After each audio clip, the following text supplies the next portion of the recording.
فاسألوا أهل الذكر إن كنتم لا تعلمون. الحمد لله رب العالمين، والصلاة والسلام الأتمان الأكملان على المبعوث رحمة للعالمين نبينا ورسولنا محمد وعلى آله وأصحابه ومن تبعهم بإحسان إلى يوم الدين. أما بعد، فيا عباد الله، kaum muslimin wal muslimat rahimani Allah wa iyyakum. Alhamdulillah, segala puji bagi Allah Subhanahu wa taala, yang mana pada kesempatan malam hari ini kembali Allah Subhanahu wa taala memberikan kepada kita kesehatan, kekuatan, taufik dan hidayahnya, sehingga kembali kita bisa berkumpul di majelis yang mulia ini dalam rangka menghadiri kajian rutin kita membahas tentang adab dan akhlak di dalam Islam dengan kitab Al-Jami' dari Bulughul Maram karya Al-Imam Ibnu Hajar Al-Asqalani rahimahullahu ta'ala. Salawat serta salam tidak lupa kita sampaikan kepada junjungan kita Nabi besar Muhammad sallallahu alaihi wasallam, kepada keluarga beliau, para sahabat beliau, dan orang-orang yang istiqomah di atas jalan beliau ila yaumil qiyamah. Insyaallah pada kesempatan malam hari ini kembali kita akan lanjutkan pelajaran kita, masih membahas tentang hadis yang keempat, yaitu wa an Ibnu Mas'ud radhiyallahu anhu qala Rasulullah sallallahu alaihi wasallam idza kuntum salasah fala yatanajasnani dunal akhar hatta takhtalitu bin nas min ajli anna dhalika yuhsinuhu, muttafaqun alaihi wal lafzu li Muslim. Dari Ibnu Mas'ud radhiyallahu anhu, ia berkata, Rasulullah sallallahu alaihi wasallam bersabda, apabila kalian bertiga, maka janganlah dua orang berbisik-bisik tanpa melibatkan orang yang ketiga, kecuali bila sudah bersama dengan orang banyak, sebab hal itu bisa membuatnya bersedih. Hadis riwayat Al-Bukhari dan Muslim, dan lafaz ini merupakan redaksi Imam Muslim. Pada pertemuan yang lalu kita telah menjelaskan tentang biografi dari perawi hadis ini, yaitu Abdullah bin Mas'ud radhiyallahu anhu. Maka malam ini kita akan langsung masuk kepada hadis kita. Yang jelas, menjaga perasaan adalah salah satu etika yang diajarkan dalam Islam. Menulangi, yang namanya menjaga perasaan itu salah satu etika yang diajarkan dalam Islam. Namun amat disayangkan, banyak perkara ini diabaikan oleh kaum muslimin. Padahal Rasulullah sallallahu alaihi wasallam merupakan sosok yang amat perasa, mudah sekali tersentuh empati beliau. Sebagai buktinya, dalam sebuah hadis yang diriwayatkan oleh Imam Muslim dari sahabat yang mulia Abu Sa'id Al-Khudri radhiyallahu anhu, beliau mengatakan, ketika kami sedang dalam suatu perjalanan, yaitu dalam safar bersama Nabi sallallahu alaihi wasallam, tiba-tiba datanglah seorang laki-laki yang menunggangi untanya Lantas laki-laki itu mulai mengedarkan pandangannya ke arah kanan dan kiri. Jadi tengok-tengok kanan kiri. Seperti kebingungan atau sedang membutuhkan sesuatu. Dan itu dilihat oleh Nabi Shallallahu Alaihi Wasallam. Jadi laki-laki pakai onta datang, tengok-tengok kanan kiri, seolah-olah ingin sesuatu gitu. Dan itu dilihat oleh Nabi SAW. Maka Nabi SAW mengatakan, "Man kana ma'ahu fadlu dhahrin falya'ud bihi 'ala man la dhahra lahu." Barang siapa yang memiliki kelebihan tunggangan, hendaklah ia menyedekahkannya kepada orang yang tidak memiliki tunggangan. Jadi barang siapa yang kelebihan tunggangan, maksudnya ada tempat di kendaraannya yang masih bisa ditumpangi oleh orang lain, maka berikan tumpangan tersebut. Kemudian Nabi mengatakan, "Wa man kana lahu fadlun min zad." Barang siapa yang memiliki kelebihan bekal, falya'ud bihi 'ala man la zada lahu. Hendaklah ia menyedekahkannya kepada orang yang tidak memiliki bekal. Ya. Kemudian Nabi SAW menyebutkan berbagai jenis harta lainnya. Ya. Nah, masalah orang ini apa? Apakah dia tidak memiliki tunggangan? Dia datangnya dengan onta tadi kan? Bukan itu masalah dia. Disebutkan masalah orang ini adalah lapar, nggak punya makanan. Di sini Nabi SAW langsung paham pertama, orang ini perlu makan. Ya. Cuman orang ini dia tidak minta-minta, walaupun tengok kanan, tengok kiri, ya tengok kiri. Nabi paham kalau dia lapar. Tapi Nabi SAW ingin membantu, ya, dan supaya dia tidak tersinggung. Maka Nabi SAW langsung buat pengumuman secara umum, ya, bukan hanya tertuju kepada laki-laki tersebut. Kata Nabi, barang siapa yang masih memiliki tumpangan kendaraan, maka berikan kepada yang belum ada kendaraan. Jadi Nabi SAW tidak langsung, ya, menyebutkan masalah orang itu.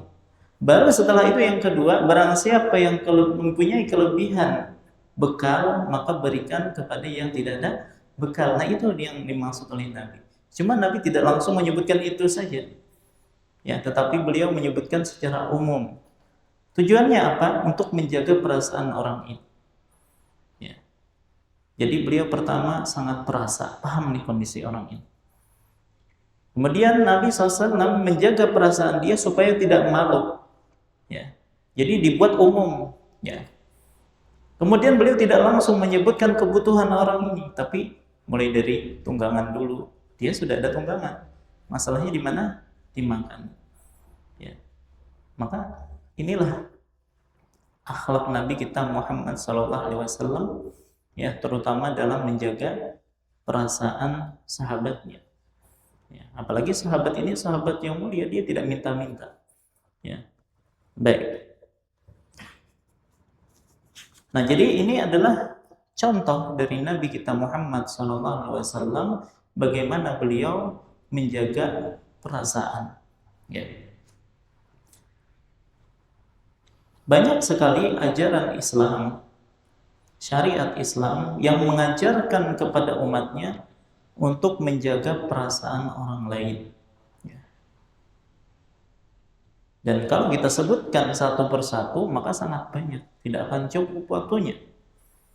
Di antara contohnya adalah larangan mengungkit-ungkit pemberian. Kita ngasih kepada orang lain sesuatu, maka dalam Islam itu dilarang untuk diungkit-ungkit lagi. Karena itu bisa menyebabkan seseorang merasa malu dan merasa sakit hati. Allah Subhanahu wa taala berfirman di dalam surah Al-Baqarah 264, "Ya ayyuhalladzina amanu la tubtilu shadaqatikum bil manni wal adha." Wahai orang-orang yang beriman, janganlah kalian membatalkan pahala sedekah kalian dengan menyebut-nyebutnya dan menyakiti hati penerima. Ya. Jadi larangan mengungkit-ungkit pemberian. Di antaranya juga syariat kita melarang mengolok-olok, merendahkan orang lain, memberikan julukan-julukan yang buruk. Allah Subhanahu wa taala berfirman dalam surah Al-Hujurat ayat 11, "Ya ayyuhalladzina amanu la yaskhar qaumun min qaumin asa ay yakunu khairan minhum." Wahai orang-orang yang beriman, janganlah suatu kaum mengolok-olok kaum yang lain, karena bisa jadi mereka yang diolok-olok itu lebih baik daripada mereka yang mengolok-olok. Wala nisa'um min nisa'in asa ayyakunna khairan minhun. Dan juga perempuan-perempuan, janganlah mengolok-olok perempuan-perempuan yang lain, karena bisa jadi yang diolok-olok itu lebih baik daripada perempuan yang mengolok-olok. Kemudian Allah mengatakan wala talmizu anfusakum. Janganlah kalian mencela, ya, saling mencela diri kalian. Wala tanabazu bil alqab, dan janganlah saling memanggil dengan julukan yang buruk. Ya. Nah, ini juga salah satu metode dalam Islam, ya, untuk menjaga perasaan orang lain, ya. Karena hinaan, olok-olokan, panggilan-panggilan buruk itu akan menyakiti hati seorang muslim. Baik. Kemudian juga perintah berbagi makanan kepada tetangga. Ya. Rasulullah pernah berpesan kepada Abu Dzar radhiyallahu anhu, "Ya Abu Dzar, idza tabakhta maraqatan fa'akthir ma'aha wa ta'ahad jiranaka." Wahai Abu Dzar, apabila engkau memasak makanan berkuah, maka perbanyaklah airnya, banyaklah kuahnya, dan perhatikanlah tetanggamu. Maksudnya bagikanlah sebagian kepada tetanggamu. Yang dibagi apanya? Kuahnya aja kah? Baik. Ya kalau ada dagingnya ya dibagi juga. Karena gini ya, kalau seorang misalnya masak, kemudian aroma masakannya itu sampai ke tetangga, wah dicium tetangga, apalagi misalnya tetangganya ya tidak mampu, jarang makan makanan enak, sementara dia sering mencium aroma enak dari tetangganya, tapi dia tidak pernah mendapatkan ya makanan tersebut, tidak pernah dibagikan kepadanya makanan tersebut. Ya kalau sehari ya mungkin nggak apa-apa, 2 hari nggak apa-apa, 3 hari semakin kecewa atau nggak dikasih, sampai ini tertumpuk, kekecewaan bertumpuk. Ya. 1 kali saja tetangga ini melakukan kesalahan, sudah ribut. Kenapa? Karena sudah kecewa dari awal. Kecewa yang bertumpuk-tumpuk itu sudah ada dalam hati. Tetangga nyemprot misalnya lagi cuci mobil, kena teras tetangga, udah ribut. Kenapa? Karena sudah ada kekecewaan dari awal. Ya. Misal kita memiliki kebun durian, gitu. Musim panen nih, wah aromanya sampai kemana-mana, terutama tetangga kan ciumnya. Ya masa nggak dibagi sama sekali? Yang lebih parah malah kulitnya, ya dibuang ke arah tetangga lagi. Ya, jadi ini diantara cara Islam bagaimana memperhatikan perasaan orang lain. Jadi terutama tetangga dekat tadi. Ya kalau kita mampu berbagi dengan mereka, mengapa tidak berbagi dengan mereka? Baik, kemudian juga larangan menakut-nakuti saudara muslim walaupun bercanda. Ya, prank ya istilahnya. Walaupun bercanda tapi dengan cara menakut-nakuti seorang muslim yang lain, maka itu dilarang dalam agama kita. Makanya disebutkan dari Abdurrahman bin Abi Layla, dia berkata, para sahabat Rasulullah SAW pernah menceritakan kepada kami bahwa mereka pernah dalam suatu perjalanan bersama Nabi, lalu ada di antara mereka yang tertidur. Kemudian sebagian sahabat pergi mengambil tali yang dimiliki orang tersebut secara sembunyi-sembunyi. Ya, wallahu alam tali apa ini, yang mungkin tali kekang ontanya atau mungkin tali busurnya, tapi yang jelas diambil tali milik orang tersebut yang sedang tertidur. Maka ketika dia bangun, laki-laki itu pun kaget kehilangan talinya dan rasa takut, ya. Maka Rasulullah pun mengatakan, la yahillu li muslimin ayyurawwi'a musliman. Tidak halal bagi seorang muslim untuk menakut-nakuti, membuat takut, panik muslim yang lainnya. Jadi prank yang seperti itu, menakut-nakuti orang lain, itu hukumnya haram, tidak boleh. Ya. Begitu juga kita tahu ada hadis ketika Mu'adz bin Jabal radhiyallahu anhu memimpin salat, menjadi imam, ya. Ternyata dia membaca surah Al-Baqarah, disebutkan surah Al-Baqarah di sini. Maka ada salah seorang di antara mereka, ya, yang mana dia memisahkan diri dari jamaah, akhirnya dia salat sendiri. Dan itu sampai kepada Mu'adz, lantas Mu'adz memberikan vonis orang itu sebagai orang munafik. Maka orang tersebut pun mengadu kepada Rasulullah SAW. Ya, dia mengatakan, ya Rasulullah, sesungguhnya kami ini adalah kaum yang bekerja dengan tangan kami, dan kami mengairi ladang kami dengan unta-unta penyiram milik kami. Artinya kami ini orang yang sangat sibuk, perlu banyak waktu dalam perdagangan kami. Sementara Mu'adz, ya, semalam salat mengimami kami, lalu ia membaca surah Al-Baqarah. Ya, kan kalau baca surah Al-Baqarah dari awal sampai akhir itu berapa jam? Sejam tentu lah. Ada kayaknya. Bisa 2 jam, bisa 3 jam. Bayangkan berdiri selama itu. Jadi imam pula. Baik, maka aku pun memisahkan diri, kata orang ini. Namun dia malah menuduhku sebagai orang munafik. Maka justru Nabi menegur Mu'adz. Afattanun anta ya Mu'adz, apakah engkau mau menjadi orang yang menimbulkan fitnah, wahai Mu'adz? Maka beliau mengatakan, bacalah surah Asy-Syamsi wad Duhaha, atau sabbih isma rabbikal a'la, dan yang sejenisnya. Ya. Nah, jadi perlu menjaga perasaan, ya, bahkan ketika sedang sholat. Makanya Nabi SAW pernah ketika beliau mengimami sholat, kemudian mendengar ada tangisan bayi, maka beliau pun mempercepat sholatnya untuk memperhatikan perasaan siapa? Ibunya. Ya. Kemudian juga dilarang membeli barang yang sudah dibeli oleh saudara kita, atau melamar wanita yang sudah dilamar oleh saudara kita. Nabi SAW mengatakan, janganlah sebagian dari kalian membeli di atas belian saudara yang lain, dan janganlah sebagian kalian melamar wanita di atas lamaran saudaranya, karena itu akan menyakiti hati dia dan akan menimbulkan permusuhan.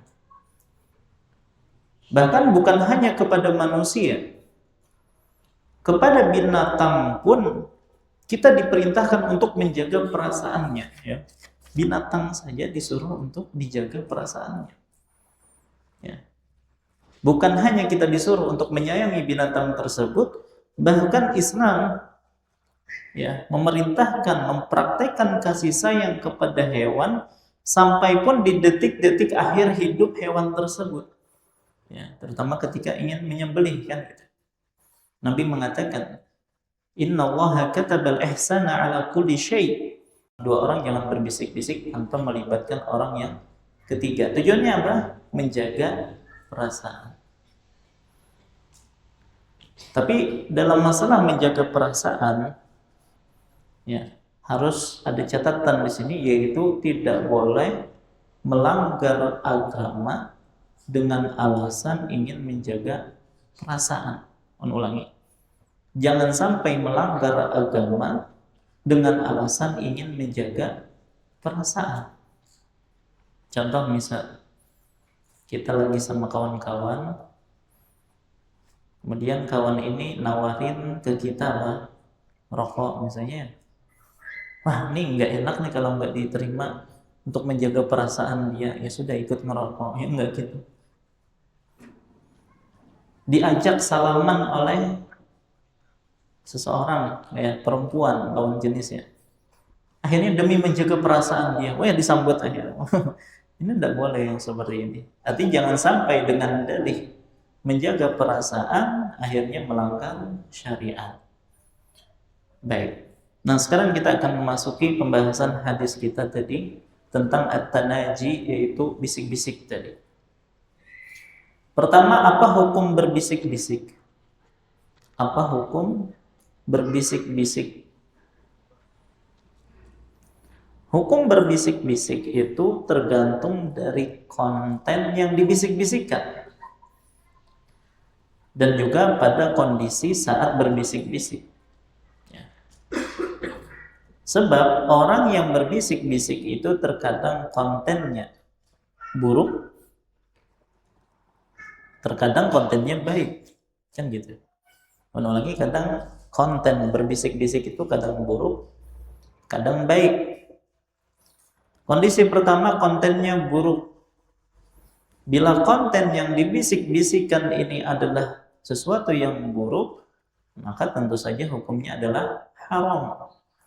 Allah Subhanahu wa taala berfirman dalam surah Al-Mujadalah ayat 9 sampai 10.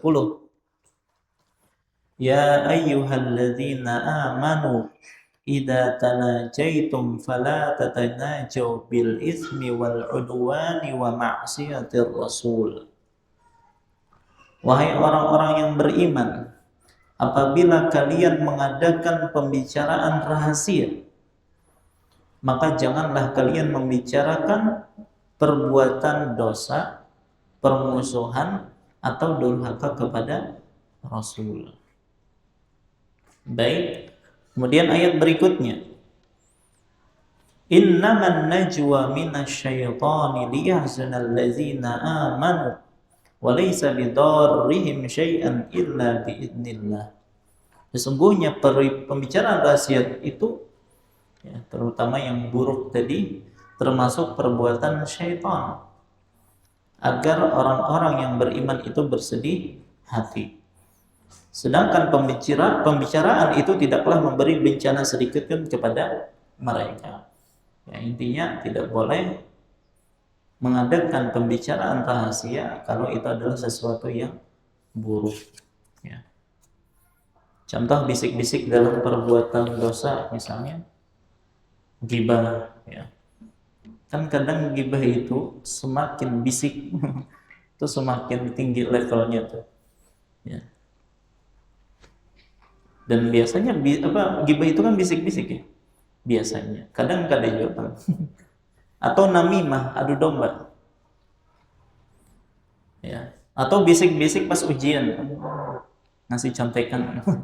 Ini nggak boleh itu perbuatan dosa. Atau bisik-bisik permusuhan, nyusun siasat tawuran, ya. Supporter klub sepak bola nih, gimana nih nanti kalau nanti pas pertandingan biar bisa terjadi keributan, atau provokasi rumah tangga yang dilakukan oleh kerabat suami dan kerabat istri. Intinya itu yang mendatangkan permusuhan seperti itu hukumnya diharamkan. Kondisi yang kedua, jadi kontennya buruk ya. Kalau yang kedua adalah kontennya baik, maka bila konten yang dibisik-bisikkan adalah sesuatu yang baik, maka hukumnya secara global itu diperbolehkan. Ya, walaupun nanti kita akan sebutkan berbagai etika dalam masalah bisik-bisik ini. Allah Subhanahu wa taala berfirman dalam surah Al-Mujadilah ayat 9 tadi, wa tanajaw bil birri wat taqwa. tapi bicarakanlah tentang perbuatan kebaikan dan takwa. Jadi kalau mau bisik-bisik juga, maka bisik-bisik untuk kebaikan atau ketakwaan. Baik. Nah, contoh konten yang baik disebutkan oleh Allah Subhanahu wa taala dalam surah An-Nisa ayat 114. An-Nisa 114. Allah Subhanahu wa taala berfirman, "La khaira fi katsirin min najwahum." Tidak ada kebaikan pada kebanyakan bisikan-bisikan mereka, pembicaraan-pembicaraan rahasia mereka. Ya, jadi kebanyakan ngobrolan-obrolan, bisik-bisikan itu adalah tidak ada kebaikan padanya. Kemudian Allah memberikan pengecualian-pengecualian. Illa man amara bisadaqatin, kecuali bisikan dari orang yang menyuruh orang lain memberi sedekah. Apalagi sedekah tersembunyi ini, itu silahkan. Au ma'rufin, atau berbuat kebaikan ma'ruf. Au islahim bainan nas, atau mengadakan perdamaian di antara manusia. Ya. Kalau yang seperti itu, ya silahkan bisik-bisiknya. Wa may yaf'al dzalika ibtigha'a mardatillahi fasawfa nu'tihi ajran 'azima. Dan barang siapa yang berbuat demikian karena mencari keridhaan Allah, maka kalau kami memberikan kepadanya pahala yang besar. Nah, jadi kalau pembicaraan tersebut pembicaraan yang kontennya baik, maka silahkan diperbolehkan. Bahkan akan mendapatkan pahala yang besar. Makanya, ya, contoh penerapan bisik-bisik yang baik, dan ini dilakukan oleh Nabi SAW, terutama dalam mengatur strategi dakwah. Ya, kita pernah sebutkan bagaimana fase dakwah Nabi SAW. Ada fase Mekah, ada fase Madinah. Fase Mekah terbagi menjadi dua. Ada fase sembunyi-sembunyi, fase terang-terangan. Nah, fase sembunyi-sembunyi inilah yang kita maksudkan. Jadi Nabi SAW di awal dakwah beliau, selama 3 tahun lamanya, itu hanya dakwah sembunyi-sembunyi, tidak terang-terangan. Ya, beliau memulai dakwahnya kepada orang-orang terdekat beliau, rumah beliau, istri, anak-anak beliau. Kemudian ada Ali, kan waktu itu ada Zaid bin Haris. Kemudian keluar Abu Bakar As-Siddiq. Ya, intinya orang-orang dekat beliau, dan itu tidak dilakukan secara terang-terangan. Sampai terkumpullah beberapa orang, ya, para sahabat yang masuk Islam, dan Nabi SAW pun memberikan nasihat kepada mereka, wejangan kepada mereka di tempat rahasia, yaitu di rumah salah seorang sahabat namanya Al-Arqam bin Abil Arqam. Ya. Jadi setiap mau memberikan nasihat, mereka berkumpulnya di situ. Dan ini, ya, hikmah terbesar dari dakwah sembunyi-sembunyi seperti ini. Ya, ini merupakan strategi dari Nabi SAW. Karena umat Islam yang sedikit itu, kalau langsung berdakwahnya secara terang-terangan, langsung habis itu tuh yang sedikit itu. Sementara mereka adalah bibit-bibit Islam. Ya. Nabi SAW ingin mengokohkan akidah mereka terlebih dahulu. Ya. Kalau mereka sudah secara tampak, ya, secara terang-terangan, langsung diserang oleh orang-orang kafir Quraisy, ya bisa dihabisi mereka. Sementara keimanan mereka juga belum kuat. Ya, maka setelah 3 tahun Nabi SAW berdakwah secara sembunyi-sembunyi, barulah kemudian Allah memerintahkan Nabi untuk berdakwah secara terang-terangan. Tentunya mendapatkan berbagai macam penolakan dari orang-orang Quraisy. Berbagai macam intimidasi pun didapati oleh Nabi dan juga para sahabat. Terutama di awal-awal tahun keempat kenabian, kan banyak sahabat akhirnya disiksa, terutama mereka yang lemah. Tentu di antaranya Bilal bin Rabah radhiyallahu an disiksa oleh majikannya Umayyah bin Khalaf. Ya.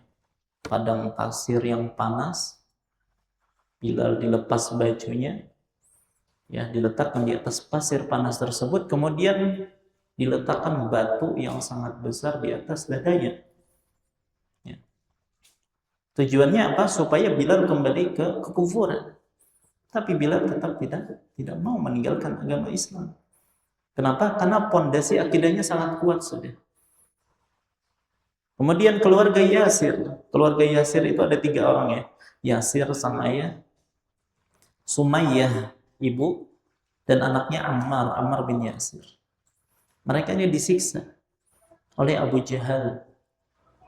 Kalau Yasir meninggal dalam siksaan tersebut, Sumayyah, ya, Abu Jahal la'anahullah mengambil tombaknya kemudian menusuk Sumayyah di kemaluannya sampai meninggal, dan beliau terkenal sebagai wanita yang mati syahid pertama dalam Islam. Itu Sumayyah, ibunya Ammar. Kalau Ammar kadang dibakar saja, disulut pakai api. Kadang beliau ditenggelamkan. Ya. Dan mereka memaksa Ammar untuk apa? Mengata-ngatain Nabi SAW dengan yang buruk dan memuji Tuhan-Tuhan mereka, sesembahan-sesembahan mereka. Akhirnya Ammar terpaksa mengatakan hal buruk terhadap Nabi. Maka setelah itu mereka melepaskan Ammar, dan Ammar datang kepada Nabi SAW dalam keadaan menangis. Ya. Wahai Rasulullah, mereka tidak meninggalkan aku kecuali aku mencela engkau dan menyebut-nyebut Tuhan-Tuhan mereka dengan kebaikan. Maka apa kata Nabi? Ya. Bagaimana dengan hatimu? Ya, mutmainnun bil iman. Ya, artinya aku tenang dengan keimanan. Aku cuma terpaksa mengatakan hal tersebut. Ya, maka ini tidak masalah. Bahkan Nabi mengatakan in adu fa'ud. Kalau mereka kembali melakukan hal itu lagi, maka sudah nggak apa-apa kamu mengatakan hal-hal yang engkau katakan sebelumnya. Artinya tidak mengapa mengatakan hal-hal yang kufur tersebut selama hatimu masih beriman. Ya. Belum lagi Mus'ab bin Umair. Beliau adalah pemuda yang paling tampan, yang paling wangi, yang paling bagus pakaiannya. Karena memang orang tuanya orang tua yang kaya, memberikan subsidi luar biasa kepada Mus'ab. Ya, sampai dia adalah pemuda paling wangi. Tapi ketika dia masuk Islam dan ketahuan oleh ayah ibunya, sudah semua subsidi itu dicabut. Asalnya dia memiliki pakaian yang paling bagus, ya dia hanya memakai pakaian yang kasar. Ya, sampai disebutkan kulitnya Mus'ab bin Umair itu jadi bersisik karena mungkin alergi ya, selama ini pakaiannya lembut tiba-tiba kasar ya. Baik, sampai disebutkan Nabi menangis melihat kondisinya Mus'ab bin Umair radhiyallahu anhu. Sa'ad bin Abi Waqqas radhiyallahu anhu, ya, ketika masuk Islam ibunya bersumpah untuk tidak makan ataupun tidak minum. Tapi ketika melihat Sa'ad itu begitu kokoh dengan agamanya, akhirnya ibunya pun menyerah, dia pun makan dan minum kembali. Ya. Dan masih banyak para sahabat yang disiksa. Ya. Tetapi semua siksaan tersebut tidak menyebabkan mereka meninggalkan agama Islam. Kenapa? Karena kokohnya ajaran Nabi SAW. Dan itu dimulai dari dakwah beliau secara sembunyi-sembunyi. Bayangkan Khabbab bin Al-Arat radhiyallahu anhu, dinyalakan api untuk beliau, bara api, beliau diletakkan di atasnya. Kemudian diinjak dada beliau. Dan tidaklah padam itu bara api di bawahnya, kecuali disebabkan karena lemak-lemak yang ada di punggungnya yang meleleh. Ini di antara sahabat yang paling keras mendapatkan siksaan dari orang-orang Quraisy. Intinya di antara contoh bisik-bisik ya yang baik itu adalah bisik-bisik yang dilakukan oleh Nabi SAW, maksudnya adalah ketika beliau berdakwah secara sembunyi-sembunyi. Baik. Nah, walaupun bisik-bisik tadi, pembicaraan rahasia ini ketika kontennya adalah baik, maka perlu juga untuk menjaga adabnya. Ya, supaya tetap boleh, supaya tidak larang. Nah, di antara adab dalam masalah itu adalah apa yang disebutkan oleh Rasulullah SAW, idza kuntum salasah, apabila kalian sedang bertiga, fala yatanajasnani dunal akhar, maka janganlah dua orang berbisik-bisik tanpa melibatkan orang yang ketiga, hatta takhtalitu bin nas, sampai bergabung dengan orang banyak. Min ajli anna dzalika yuhzinuhu, sebab hal itu bisa membuatnya bersedih. Nah, jadi kalau ada 3 orang dalam suatu majelis bertiga, maka jangan sampai 2 orang ini berbisik-bisik tanpa melibatkan orang ketiga. Ya. Sebabnya tadi untuk menjaga perasaan dia. Kalau ada yang melakukan itu, hukumnya apa? Para ulama menyebutkan hukumnya haram. Hukumnya sampai haram, bukan hanya makruh, ya, tapi haram. Dan ini disebutkan oleh Al-Imam An-Nawawi rahimahullah. Beliau mengatakan, di dalam hadis ini terdapat larangan dari perbuatan berbisik-bisik antara 2 orang dengan keberadaan orang ketiga. Begitu pula larangan bagi 3 orang atau lebih berbisik-bisik dengan keberadaan 1 orang yang diabaikan. Jadi 3 orang itu bukan pembatasan. Kalau ada 4 orang, 3 bisik-bisik, 1 nggak diajak, itu nggak boleh. Ada 10 orang, 9 bisik-bisik, 1 nggak diajak, itu nggak boleh. Ya. Dan Al-Imam Nawawi mengatakan, dan larangan ini bermakna larangan yang mengharamkan atau nahyu tahrim. Ya, maka haram hukumnya bagi sebuah kelompok melakukan pembicaraan rahasia tanpa melibatkan salah satu orang di antara mereka, kecuali jika orang tersebut memberikan izin. Ya, nanti kita akan sebutkan kapan kondisi ini dikecualikan, kapan boleh berbisik-bisik walaupun 1 orang tidak diajak bisik-bisik. Ya. Ini disebutkan oleh Al-Imam An-Nawawi dalam Syarah Sahih Muslim. Baik. Kenapa dilarang? Ya, tadi disebutkan dalam hadis tadi, karena itu bisa membuatnya sedih. Ya. Coba bayangkan, kita berkawanan misalnya kan. 1 dikucilkan, ya, yang lainnya pada berkerumun, berbisik-bisik, sudah tentu saja dia akan sedih. Atau dia akan muncul kecurigaan, oh jangan-jangan mereka membicarakan aku. Jadi suuzon kan akhirnya. Ya. Atau jangan-jangan mereka ini merencanakan makar untukku. Apalagi sambil bisik-bisik lihat ke dia. Kan sering gitu. Ya, bisik-bisik lihatnya ke dia. Oh, berarti sudah dia pun berpikir bahwasanya mereka ini sedang membicarakan menjarakan dia. Ya, akhirnya ketika dia meninggalkan majelis tersebut, dia pun merasa jengkel, gitu ya. Baik, sebentar lagi sholat. Insyaallah kita lanjutkan setelah sholat. Wallahu ta'ala a'lam. Wassallallahu ala nabiyina Muhammad wa ala alihi wasallam. Assalamualaikum warahmatullahi wabarakatuh.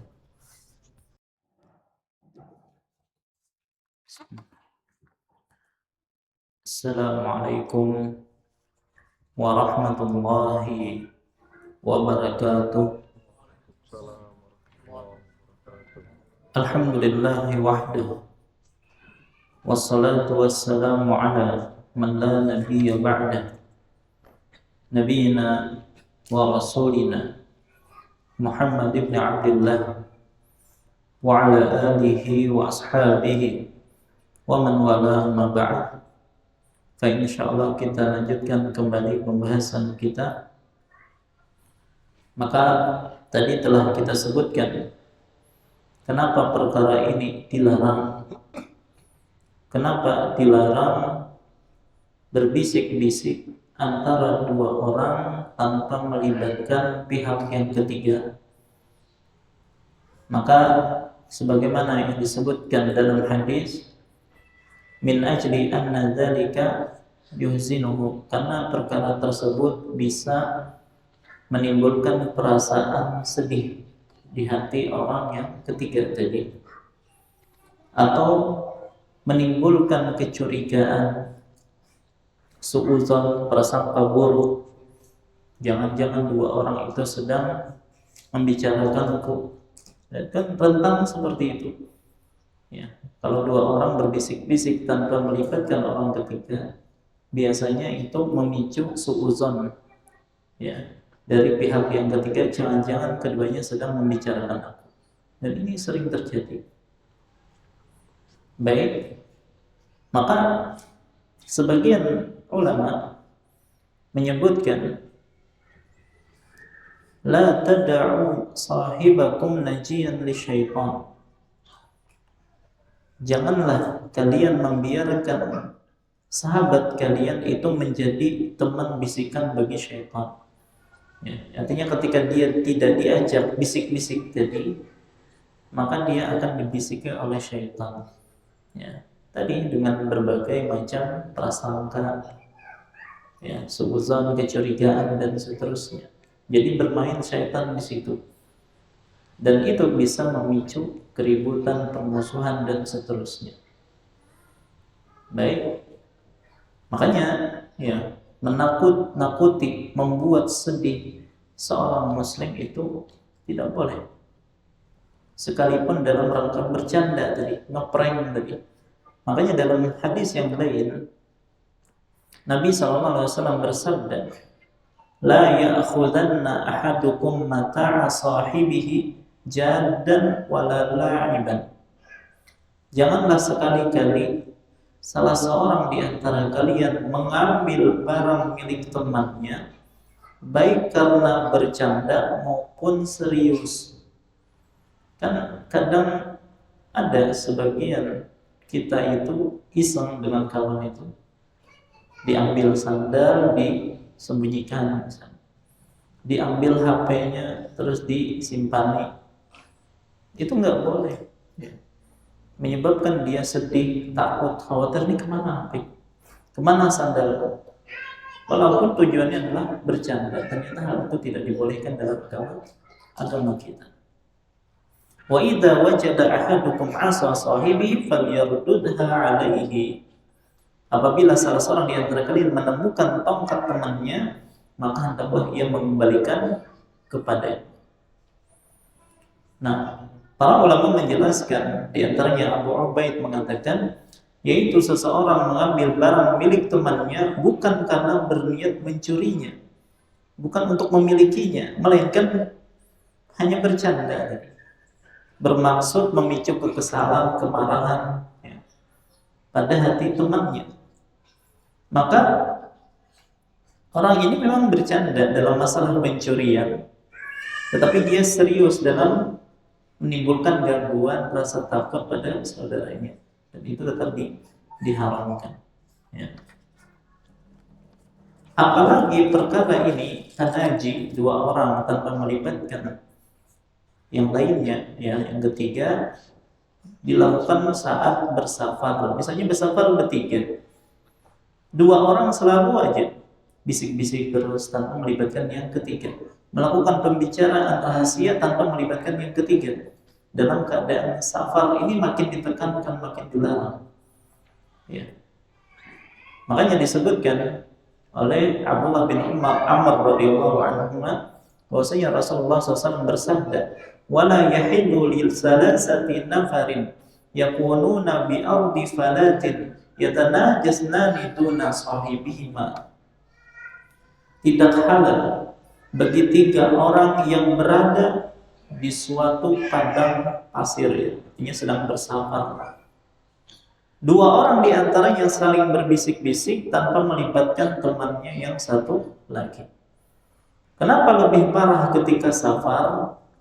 Ya, para ulama menjelaskan pengharaman hal tersebut ketika sedang bersafar karena rasa takut di tempat seperti itu, ya, apalagi di padang pasir tadi tidak ada siapa-siapa di situ. Itu rasa takutnya itu lebih besar, ya. Dan umumnya, ya, orang merasa takut di tempat seperti itu, ya. Dan syaitan lebih mudah lagi bermain ketika itu, ya. Jadi ketika sendirian, ketika terasing di tempat yang asing, lantas ada dua orang yang berbisik-bisik tanpa melibatkan yang ketiga, itu semakin membuat orang ini merasa sedih. Ya. Intinya, kenapa dilarang bisik-bisik tanpa melibatkan pihak ketiga? Sebab itu bisa memunculkan kecemasan, kekhawatiran ya, dalam hati orang yang tidak dilibatkan. Dan perilaku tidak terpuji seperti itu ya jelas merusak ukhuwah ya sesama kaum muslimin. Nah, ini menunjukkan betapa besar Islam itu sangat menjaga yang namanya ukhuwah Islamiyah, hubungan baik antara sesama kaum muslimin. Bahkan celah yang seperti itu saja dilarang di dalam agama kita. Bagaimana kalau tadi orangnya lebih daripada 3? Misalnya 5 orang, 4 orang berbisik-bisik tanpa melibatkan 1 orang, 7 orang, 6 berbisik-bisik tanpa melibatkan orang yang ke-7. Ya, maka kondisinya tetap berlaku. Bahkan lebih parah. Ya. Kondisinya bagaikan berkelompok banyak orang sementara dia sendirian nggak diajak. Ya kan? Itu tambah membuat dia sedih. Makanya Al-Imam An-Nawawi mengatakan, dan di dalam hadis terdapat larangan dari perbuatan berbisik-bisik antara 2 orang dengan keberadaan orang ketiga. Begitu pula larangan bagi 3 orang ya, atau lebih berbisik-bisik dengan keberadaan 1 orang yang tidak diajak. Dan larangan ini adalah larangan pengharaman tadi sebagaimana kita sebutkan. Terus kenapa dalam hadis ini cuma disebutkan 3 saja? Sebab itulah batas minimal jumlah yang memungkinkan terjadi bisik-bisik tanpa melibatkan 1 orang, itu minimal. Artinya yang lebih daripada itu malah lebih dilarang lagi. Ya, karena rasa sedih yang akan dirasakan oleh orang yang diabaikan itu makin besar. Termasuk juga dalam masalah ini adalah ketika ada 3 orang. 2 orang itu berasal dari daerah yang sama. Satunya bukan daerah mereka. Terus 2 orang ini memakai bahasa daerah mereka. Taruhlah ada 2 orang Jawa, 1 orang Banjar.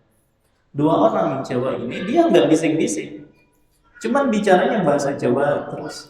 Yang nggak dipahami oleh orang yang ketiga. Merasa nggak diajak tadi. Dan ini juga dilarang. Ya, karena ini ya sama saja mengucilkan dia. Ya, maka dalam kondisi seperti ini sebaiknya tetap berbahasa Indonesia. Kalau mau juga ya sebenarnya minta izin dulu. Maaf ya, ini kami lebih enaknya kayaknya ngomongnya pakai bahasa Jawa misalnya kan. Nggak apa-apa kata orang yang ketiga, ya sudah nggak apa-apa. Ya, tapi kalau bisa jangan jadi. Ya, kalau bisa semuanya berbahasa Indonesia. Baik. Kalau di Indonesia kayak gitu ya. Kalau di luar negeri ada orang Cina dengan orang Indonesia. Ya. Ngumpulnya sama orang Cina. Oh, ini buatnya apa namanya? Ngobrolnya bahasa Cina ya, kita sendiri gimana? Ya. Nah, ini juga masuk dalam masalah ini. Kecuali memang nggak bisa kecuali bahasa Cina ya. Baik. Nah, apakah ada kondisi-kondisi tertentu diperbolehkan hal demikian? Boleh berbisik-bisik tanpa melibatkan 1 pihak? Maka ada beberapa yang dikecualikan. Yang pertama, sebagaimana yang ditunjukkan oleh hadis, hatta takhtalitu binnas, sampai sudah bercampur baur dengan orang banyak. Baru boleh 2 orang tadi berbisik-bisik. Ya, karena sudah tidak 3 lagi nih. Jadi dari mafhum hadis ini, ya seseorang atau 2 orang boleh berbisik-bisik kalau sudah berbaur dengan manusia yang lain. Yang mana satu ini sudah tidak lagi dikucilkan. Dia bisa berbicara dengan yang lainnya. Maka hilang larangan dari hadis ini. Ya, makanya disebutkan oleh Muhammad bin Abdul Hadi As-Sindi rahimahullah. Beliau mengatakan, sabda Nabi SAW, jika kalian bertiga menunjukkan bahwasanya perbuatan tersebut berbisik-bisik diperbolehkan apabila jumlah mereka lebih dari 3 orang, Hal itu karena orang ketiga bisa nyaman terhibur dengan adanya orang keempat, ya, atau lebih, ya. Jadi tidak lagi merasa dikucilkan. Jadi maksud dari hadis ini sebenarnya supaya orang ketiga ini tidak merasa dikucilkan, ya. Dan itu, ya, Nabi SAW mengajak bisik-bisik, sementara dengan hadirnya jamaah itu pernah dilakukan oleh Nabi SAW. Dari Aisyah radhiyallahu anha, beliau mengatakan, kami para istri Nabi SAW seluruhnya berada di dekat beliau. Berapa nih istri Nabi yang dimaksudnya? 9. Gak mungkin 11 yang ngumpul. Ya, 9. Karena 2 orang itu meninggal sebelum Nabi SAW. Khadijah itu meninggal sebelum Nabi. Kemudian Zainab bintu Khuzaimah juga sebelum Nabi. Sisanya yang 9 itu meninggalnya setelah Nabi SAW. Makanya sering disebutkan istri Nabi itu 9. Maksud 9 di sini adalah ketika Nabi meninggal, beliau meninggalkan 9 istri. Itu maksudnya. Ya, tapi kalau totalnya semuanya adalah 11. Nah, jadi kata Aisyah, kami bersembilan istri-istri Nabi pernah ngumpul. Ya, sedang berada di dekat beliau. Jadi tidak ada yang absen sama sekali, semuanya hadir. Maka ketika kami sedang berkumpul, datanglah Fatimah radhiyallahu anha, putri Rasulullah. Beliau datang mendekat. Ya, dan kata Aisyah, demi Allah, cara jalannya itu sama sekali tidak berbeda dengan cara jalannya Rasulullah. Mirip dengan cara jalannya Rasulullah. Ya. Maka ketika Nabi melihat Fatimah, beliau pun menyambutnya, seraya mengatakan, marhaban bibnati, selamat datang hai putriku. Coba bagaimana lembutnya Nabi SAW kepada putri beliau. Ya, wahai putriku selamat datang.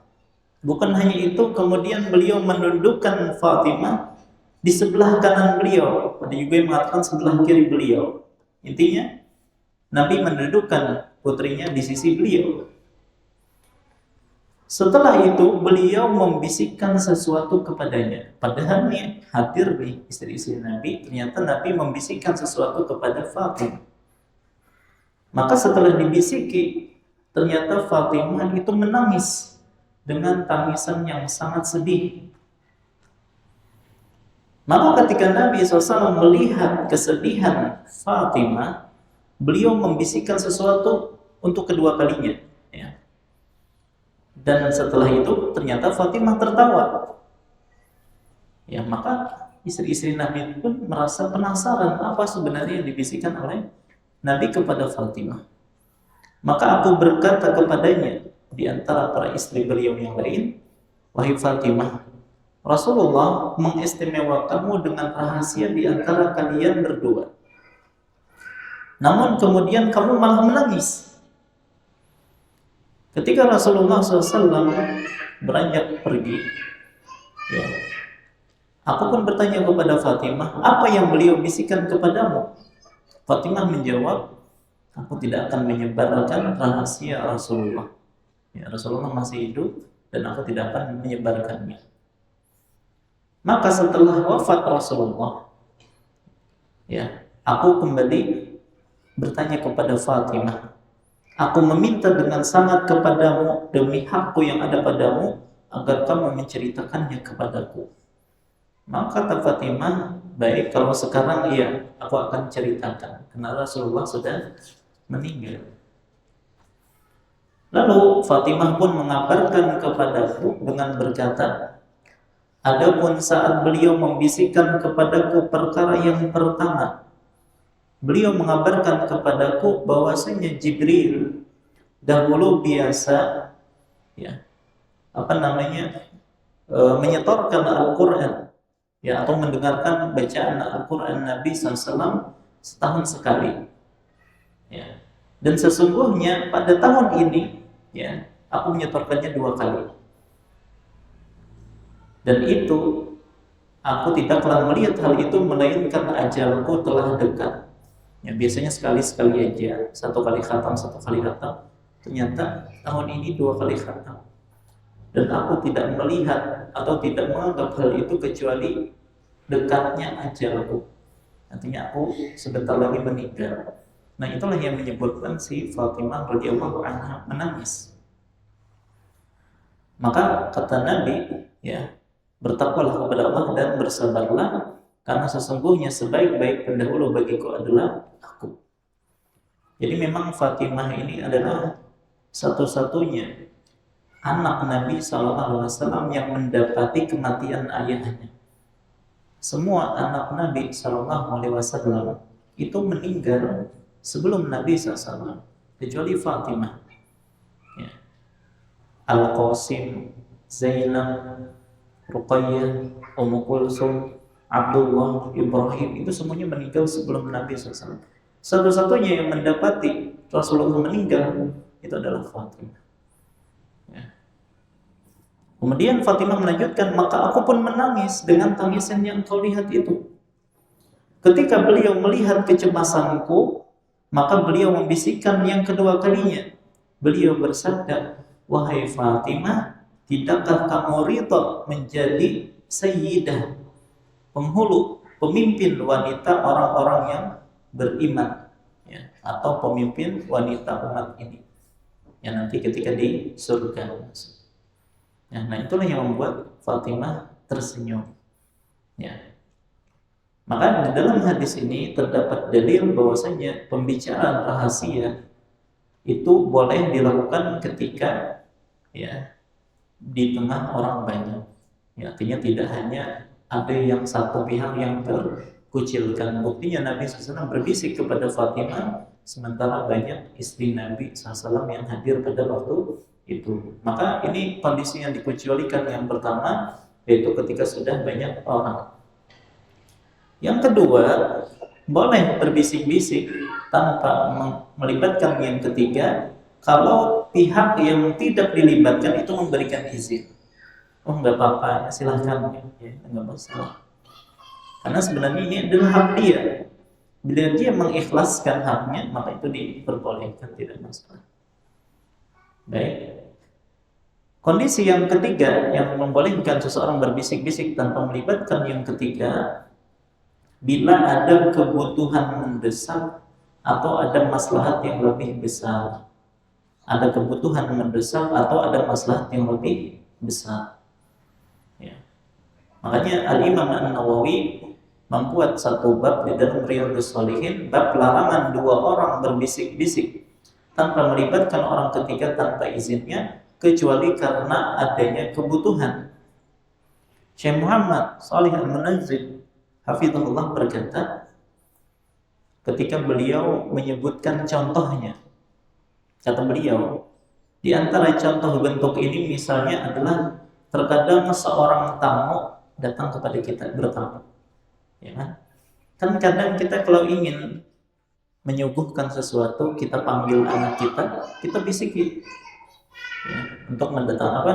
Untuk belikan ini atau untuk mengambilkan ini dari dapur dan seterusnya. Ya, dan tidak elok, tidak tidak pas kalau kita ternyata ngomongnya itu keras-keras di hadapan tamu. Ya kan? Kayaknya kurang pas kalau kita bilang nanti bawakan ini kan, padahal itu tujuannya untuk memberikan suguhan kepada tamu tersebut. Maka ini adalah salah satu maslahat yang lebih utama, yaitu ketika tidak disuarakan dengan suara yang keras, cukup hanya berbisik-bisik, dan ini diperbolehkan, tidak masalah. Ya, apalagi memang adabnya seperti itu di hadapan tamu. Ya, ketika kita ingin membisikkan sesuatu atau ingin menyuguhkan sesuatu, kita bilang kepada anak kita atau istri kita, tidak harus keras-keras. Yang itu justru membuat tamunya merasa nggak enak jadinya kalau diucapkan secara keras-keras. Dan tamu pun paham biasanya. Ya, ketika terjadi bisik-bisik di situ, tentu paham bahwasanya tamu ini tuan rumah ini dan mungkin sedang membicarakan si tamu. Ya, jadi yang seperti ini tidak masalah, insya Allah. Baik. Nah, ini diantara perkara-perkara yang dikecualikan dari larangan. Artinya kalau yang seperti ini insya Allah diperbolehkan. Baik. Kemudian muncul pertanyaan di sini, bagaimana kalau asalnya kita cuma berdua aja dengan kawan kita, ya, kita bisik-bisik, malah datang ketiga. Ya, apakah kita harus stop bisik-bisiknya karena datang orang ketiga? Ya, atau bagaimana? Jadi letak larangan berbisik-bisik antara dua orang tanpa melibatkan orang ketiga itu apabila orang ketiga itu sudah ada sejak awal. Sudah ada sejak awal, terus berbisik-bisik, ini yang dilarang. Adapun kalau dua orang sudah sengaja, ini berduaan aja awalnya, lantas datang orang ketiga, apalagi ikut nimbrung dalam pembicaraan mereka, pertama, ini tidak boleh dua orang sudah berbicara, lantas datang orang ketiga ikut nimbrung. Gak boleh kecuali atas izin keduanya. Ya. Dan tidak wajib bagi mereka untuk berhenti pembicaraan mereka dengan datangnya orang ketiga. Makanya disebutkan dalam sebuah riwayat dari Sa'id bin Al-Maqburi, beliau mengatakan, aku pernah duduk mendekat kepada Ibnu Umar yang saat itu dia sedang berbicara dengan seorang pria. Padahal ma'ahuma, aku pun langsung ikut menyela dalam obrolan mereka berdua. Maka Ibnu Umar pun menupuk dadaku atau mendorong dadaku seraya mengatakan, ya, apakah kamu tidak tahu bahwasanya Rasulullah SAW bersabda, idza tanajasnani fala tajlis ilaihima hatta tasta'dzinahuma. Apabila dua orang sedang berbicara rahasia, bisik-bisik, maka jangan kamu duduk menyela mereka berdua sampai kamu meminta izin kepada keduanya terlebih dahulu. Jadi justru yang ketiga ini salah kalau menyela perbicaraan dua orang, ya, karena memang mereka dari awal sudah berbicara. Ya, ini yang baru datang di belakangan. Ya. Baik, maka Ibnu Abil mengatakan tidak boleh bagi tiga orang jika dua orang di antaranya saling berbisik-bisik tanpa melibatkan orang ketiga, dan tidak boleh pula bagi siapapun untuk menyela masuk menemui dua orang yang sedang asik berbicara di tengah-tengah pembicaraan mereka. Nah, jadi itu adalah aturannya tadi. Kalau memang dari awal bertiga harus tiga-tiganya. Tapi kalau sudah berdua datang yang baru, maka ini nggak boleh menyela pembicaraan dua orang ini. Baik, nah inilah pembahasan kita secara ringkas berkaitan tentang hadis yang keempat tentang larangan at-tanaji. Baik, insya Allah pada pertemuan yang akan datang kita akan memasuki hadis yang kelima. Wallahu a'lam. Ini yang bisa Allah sampaikan. Salah khilaf mohon maaf. Wassallallahu ala nabiyina Muhammad wa ala alihi wasallam. Subhanakallahumma bihamdika asyhadu an la ilaha illa anta astaghfiruka wa atubu ilaik. Wassalamualaikum warahmatullahi wabarakatuh.